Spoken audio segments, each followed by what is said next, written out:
Good evening, everybody. It is Tuesday, March 14th, 2023.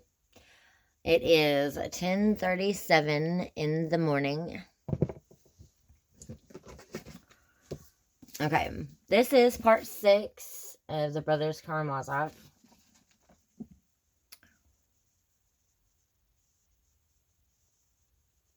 Okay.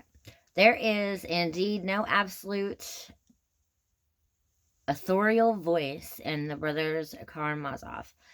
Every scene is narrated from at least some personal angle, and where the narrator seems effaced, we find that his voice has shaded into the equally distinct verbal element of the character he is describing.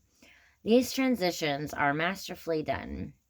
For example, there is the moment when Dmitry Karamazov is standing in his father's garden just before the murder and sees the old man lean out the window. Mateo watched from the side and did not move.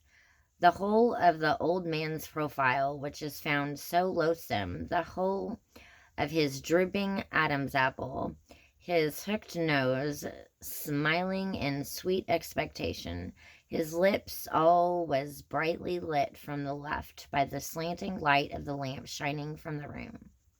Not only the thoughts, but even the style of the passage, with its misplaced clause, are Matea's. We suddenly hear him speaking through the narrator. Each major character in the novel has a distinct way of speaking. Dostoevsky was not interested in typical regional or class differences of expression, as many writers of his time were. What he saw in the voicing of his characters was the singular expression of the person.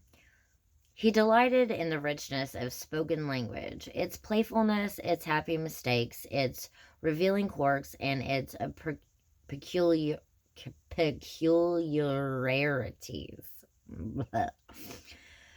The prosecutor, Ippolit Kirillovich, for instance, says precisely all the time, and finally infects Aloysia with it.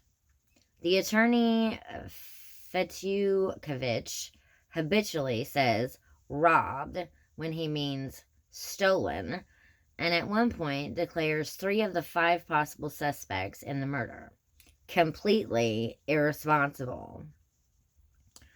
Expressing his surprise to the investigators, Dmitri, who is a word-drunk, uneducated man, says, "I'm struck to the epidermis myself."